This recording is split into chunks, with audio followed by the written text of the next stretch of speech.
Hey, we're here at the Duncan Garage. I'm Matt, one of the owners of the Duncan Garage. I'm here with Zoe from Cowichan Valley Youth Services. This is the first of a little bit of a series that was a brainchild from like a year ago that I've always wanted to do. I want to have some cool conversations within the Cowichan Valley, and what better place than the forest room in the Duncan Garage. Today we're making the Garage Chocolate Chip Oatmeal Cookies, one of my favorites, and I'm very excited to have this conversation.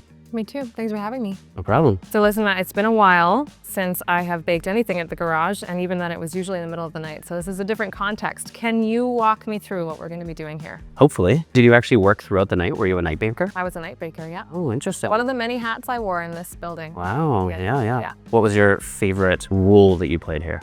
Probably working the front as a barista and engaging with the community. Can you make a swan? Absolutely. So we're starting with the oatmeal chocolate chip cookies. The first step is our butter.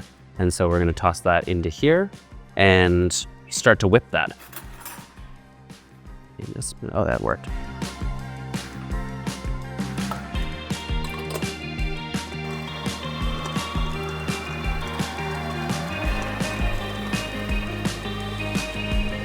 So we're tossing the egg and the molasses. Okay.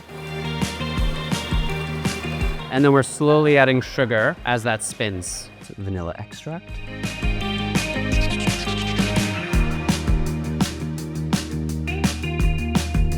Zoe, can you explain what Cowichan Valley Youth Services is? Cowichan Valley Youth Services is a registered charity that is really dedicated to meeting the current and emerging needs of local youth, as well as their parents and caregivers. You know, in this climate, we really focus on mental health and wellness. And so our primary program really looks at providing free counseling support to teenagers and caregivers, which is a big one because there's a lot of barriers to accessing that kind of mental health support, especially for parents if you don't have employee benefits, etc. But really because there's a lot of need for counseling support. Being a teenager is really, really hard. And sometimes to walk in to a door and ask for help is a really big step. So our core program is that free counseling program, but we also work to really meet all the needs of youth. And what does that look like? We provide a lot of resource connection, a lot of resource navigation. It's a system that can be really hard to figure out if you're not in it. We spend a lot of time getting to know youth in their unique needs and figuring out the ways that we can help them thrive in all aspects of life. And a lot of that is done through counseling, right? And so we sit and we talk and we figure out what's going on. And often youth come to us with concurrent challenges, whether that's anxiety, depression, maybe family conflict. And so then we really work to focus on their therapeutic goals. So would you say that like the therapy side, is that the majority of the program? I'd say it's our core program. We also offer some employment support through our Youth Employment Mentorship Program, which has been a staple in the community for 20 years. But even with that, the youth who come to us for employment support also reach out and access that counseling piece. And then the parent component is huge because as a parent myself, there's no playbook for how to do that. And I think parenting teenagers is particularly difficult. So we provide coaching, one-to-one support, group support for parents as well. I think when I found that out, I thought that was one of the most interesting things, where it's not just one-on-one with the youth, you can have the conversations with the parents as well to really understand what's happening in their own child's life. Yeah, absolutely. I mean, we provide confidential support.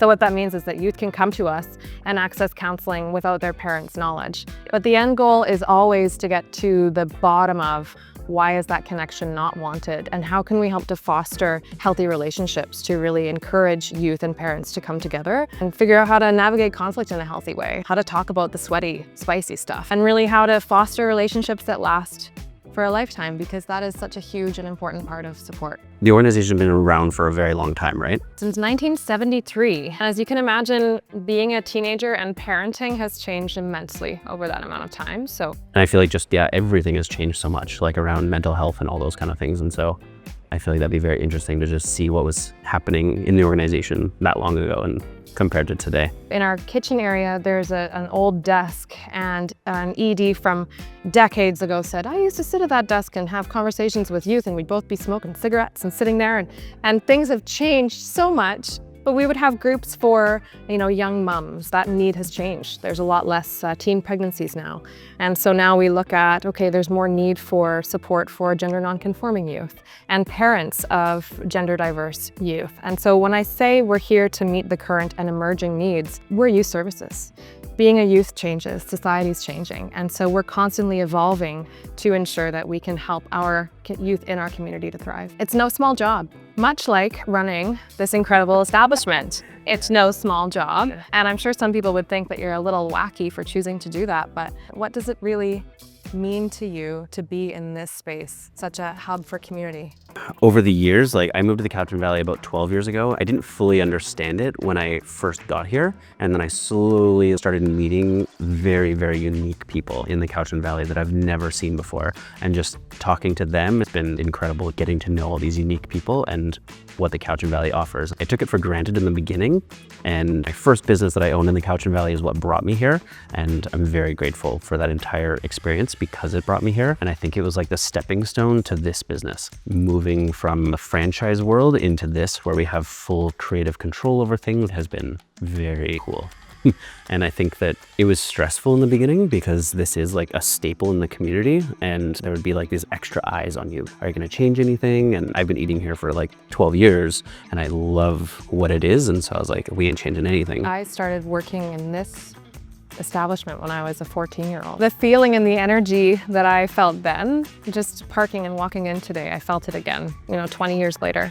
And I think that that's something that's so perhaps unique to Cowichan, but definitely unique to this spot. They've really had to preserve that philosophy of community and culture. Yeah. And I think I can relate, running an organization that's been around for 51 years. 100%, yeah. At its core, we are a grassroots agency and we want to be able to mold and shape and shift and work in the gray area to do what we need to do. Yeah. Because this is a really unique community with a lot of unique people and unique needs. So we have a mixture of just some sugar, some eggs, the usual beginning of cookies that we blended over there for 5 minutes. Now we're just gonna hand mix. Okay. Would you like to hand mix or do you want to? Sure, I can hand mix.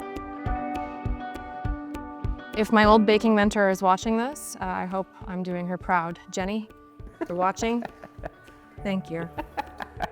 Okay, so we're gonna add our flour mixture. This is our organic BC grain, which I didn't even know before coming here that we even grew grain in BC. Everything's grown in BC and then milled like 2 kilometers from here. Amazing. And they have these like old school wooden milling machines and I think that's so cool. Very cool. What does it look like for CVYS to be successful? I kind of think of it in this way of like concentric circles, right? And so broadly connected to our mission, which is to see youth being a valued part of community. Success in that realm to me means that the community itself reflects that value to youth, and that can be through supporting youth programming, allowing youth to sit in your business and have food and not be giving them dirty looks, to be actively participating in recognizing youth's value in community. You're kind of trying to help the youth, but also maybe reduce a little bit of stigma.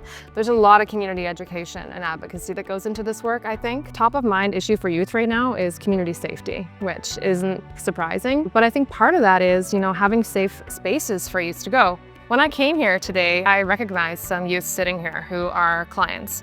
And for them to feel comfortable coming into this space and, maybe buying a coffee and having a seat and hanging out for a while, it is increasing community safety by having those spaces. And so broadly, I think for youth to feel like they have a place in community and that they're valued, that's a great success. That was one of my main things that attracted me to this business because it's a space as well. It's not just a business. We're doing this here. This is so cool. I walk through here and there's so many people I know from all walks of life. I was a vulnerable youth in the Cowichan region. I don't know if I had a mohawk at that point, but I walked in here full of tattoos and my dad used to say it looked like I fell into the fish tackle box. My face was full of piercings. I had a home here and I had a job and someone reflected that value to me until I could see it for myself. And at that point in my life, I hadn't. And so this is a super special place to me, and I know for many, whether it's staff or customers. But, when you get kind of more deep into success, I could go on a long rant about nonprofit success. Charities have historically been the ones filling the gaps left by government and services. Charities and church, right? That's been our role. But it's really, really hard to be successful when we have funding systems that are not sustainable and funding models that aren't sustainable. Yeah. I think raising awareness, another aspect of success is that to know that people in the community know who we are and what we do. Yes. And you'd think being around for 51 years, everyone would know about Cowichan Valley Youth Services, but It's surprising how many people don't. and it's one of those things that until you need it, you don't necessarily know about it. And I think that was one of my motivations to do this, to like be able to talk about these things and all the amazing things. We're in a world where there's a lot of negativity right now, and I think that I'm trying to do our part here to kind of spread the positivity a little bit and uncover the very unique and amazing people such as yourself. And yeah, just see what that is. I have a weird question. Okay, I love it. I'm hoping that you can like mind map this with me. I have like a weird association with the word charity, and I don't know why. And I'm trying to figure out, I don't like to use that word. I always use the word nonprofit, and I don't know why. What do you think of that word? The first term that came to mind when you said that was charity case. You know, like I feel like a charity case, or I don't need your charity. Yeah. And So maybe because it has a negative connotation sometimes? it could be. Now look, I just started rock climbing, but it doesn't mean I have a lot of upper arm strength, so I know my limits. Could you start slowly putting the oats in? Absolutely. You run a business, multiple businesses. I run a nonprofit. Nonprofits are held to a completely different standard than businesses. Yes. And frankly, it's not fair. But you have to kind of learn to speak different language. So we are a registered charity, and to some funders and donors that matters because we can give a tax receipt. Yeah. Some people want to be called an agency or a non-governmental organization. You know, at the end of the day, I can understand where that comes from. Yeah. And nobody wants to feel like a charity cake. Could you throw this is, the recipe calls for 1 cup of chocolate chips. We're generous. Yeah. Like Cowichan Valley, yes, yeah. These are gorgeous, by the way, and smell so good. For CVYS to be successful, what do you need from the community, business owners, governments? I know a lot of people will say, oh, that's a government issue, like a lot of the things happening in the Cowichan Valley. And yes, but also we need everyone on board. What do you need? I'm tempted to say we need a radical level of involvement. I agree when people say that this is a government issue. Youth mental health, substance use challenges, housing insecurity, all of these pieces. I don't disagree with that. But again, our role as nonprofits has always been to fill those gaps. You know, it can be frustrating for us working in the social service sector when there is so much kind of community commentary around all the things that are going wrong. And as humans, we are, what's the phrase, Teflon for good and Velcro for bad. And so I think, there you go, starting to make a mess already. So messy. I want to perpetuate an empowering message when it comes to, you know, there's a lot going on in the world right now. It can feel like a lot, but there's one good thing that everybody can do. They can make cookies with a friend and help to raise awareness. They can tell a friend about this organization that's providing free counseling support to youth and parents. They can be kind to someone on the street who's having a hard day. They can smile at a teenager with colorful hair and piercings in their face. And that might be the first time that teenager's been smiled at all day. Yes, yes. And Cowichan is such a beautiful, generous, cohesive community. It takes a village, you know, that really. I think a lot of the small things can add up. Even with like the rainbow sidewalk out front, like I don't think a lot of people understand that could be almost life or death for someone, where they're walking through town and they see that, well, we have a new rainbow sidewalk.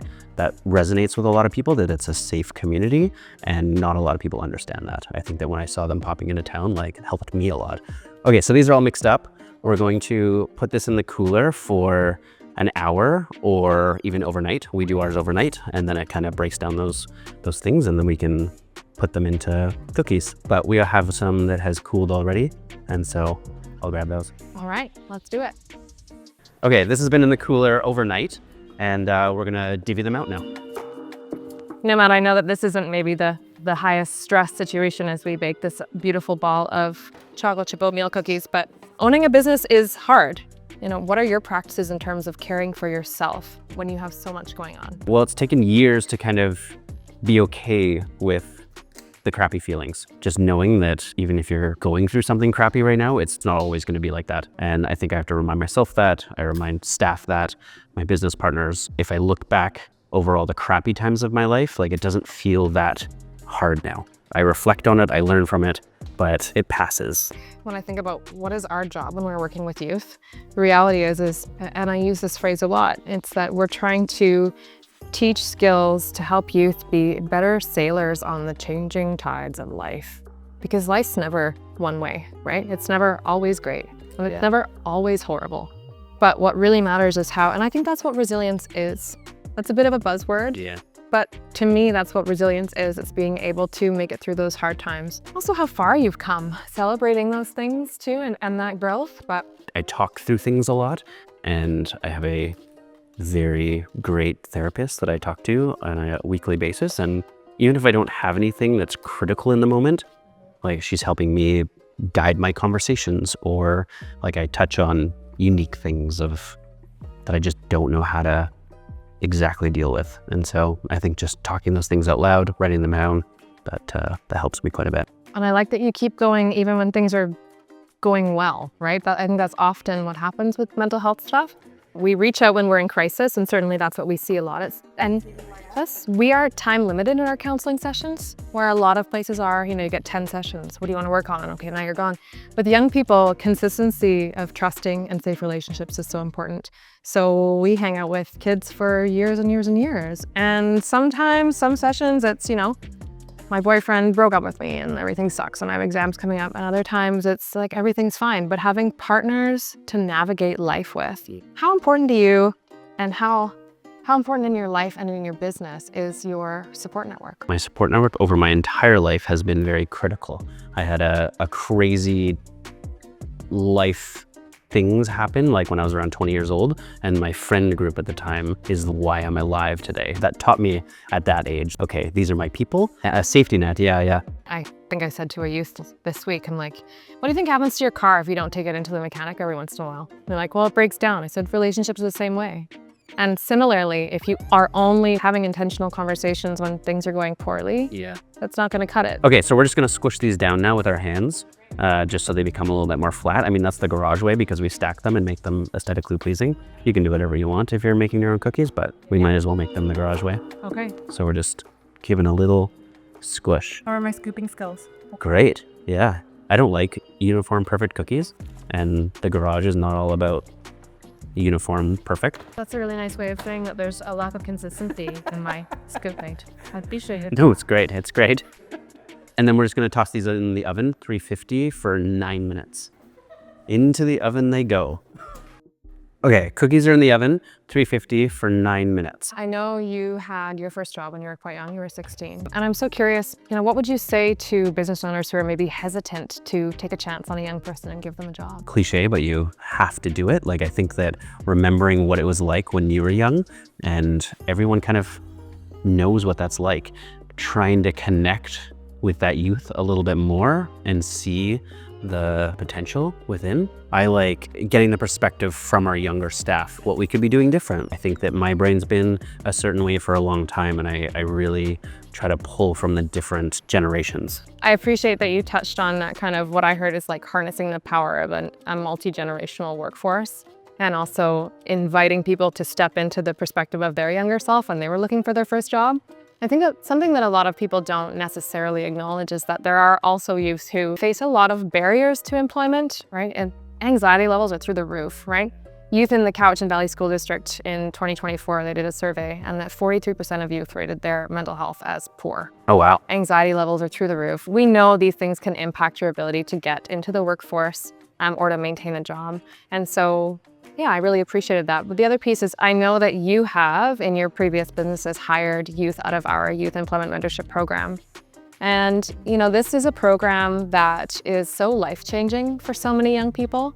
Having the opportunity to come in and learn from skilled staff, to get paid on day one and spend 5 days a week for 6 weeks with the same small cohort of other youth to increase their employability, their life skills understanding, everything from that we've touched on today, from communication, relationships, all of those things. And to have funds to pay rent and eat while you're learning, to try and meet all those different needs of young people. And then to get connected with employers like yourself, which we can offer a wage subsidy, but it lessens financial risk for sure. Yeah. Yeah. I do think that support. With that, like, it sparked in my mind that it's kind of our duty as well as I think business owners to take these risks on youth. And just because a lot of people complain about what's happening in the community and like the generations below us, and it's like, okay, well, that's kind of on us to help them through those things. And so I think that that's what I really like about the YEMP program is that you're helping youth with all the things to like get the jobs and learn about those things, and then teaming them up with organizations that really fit them. I know that when we did it, like I got the call and they're like, we really think that this person would be great here. And it was a really good match. And so I think that that is such a valuable thing. There's a lot of beautiful things happening in the Cowichan Valley, and I'm stoked about this series is going to highlight so many of those great things, and certainly this place and you and your team are one of those wonderful things. I think there's also a lot of hardship going on. Understandably, business owners are frustrated by that. Yeah. And so when I think about the Youth Employment Mentorship Program and the impact that it makes, it's a direct trajectory away from substance dependence, homelessness, poverty, this social disorder. And so it can be really hard to figure out how to fix the problems that are happening now.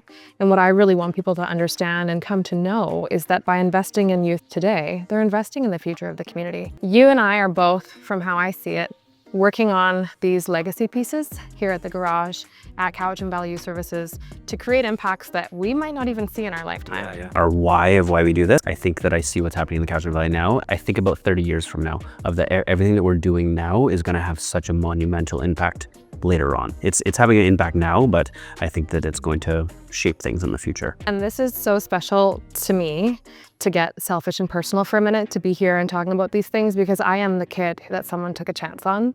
I dropped out of high school in grade 10. I was deep into substance use. My life was laid out. And this is the place that changed that for me. Yeah. And now I get to be the executive director of a youth serving organization and helping to do this work. YEMP ran for 20 years, thanks to federal government funding, and helped more than 400 youth to change their lives. Now, as you know, we lost that funding. And the Cowichan community, rallied again, and some folks stepped up to fund that for 12 months. But this program's at risk of being lost in community, which we just can't have, especially after losing big brothers, big sisters, Cowichan family life. So I'm really hoping that in time, and we talk about YEMP more, and thank you for having me on today and being your first guest, that people will understand why this is something that is so worthy of investment, and that return on investment is massive. I was having a conversation with another business owner, and they were asking me, they're like, I don't know what I can do to help. I don't really have extra cash and I don't have that much time. And I was like, well, do you have like an hour a week? And they were like, they had a cleaning business. And I was like, do you have an hour a week that you could go clean the offices at CVYS? Because that's a way to give. If you guys are paying for a cleaner, you could direct that funds to a counselor, and so there's a million ways that people can help. I think more innovative partnerships, and that's where I just welcome conversations and warm handshakes, because maybe you have a mailing list.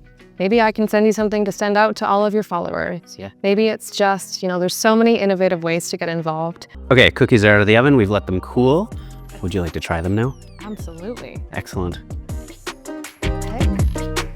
Okay. That chocolate? I don't know who mixed these though, it's a little tough. They're a little overmixed.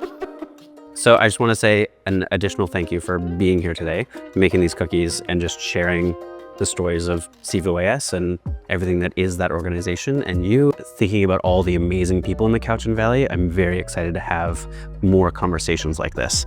And so anyways, I just want to say thank you.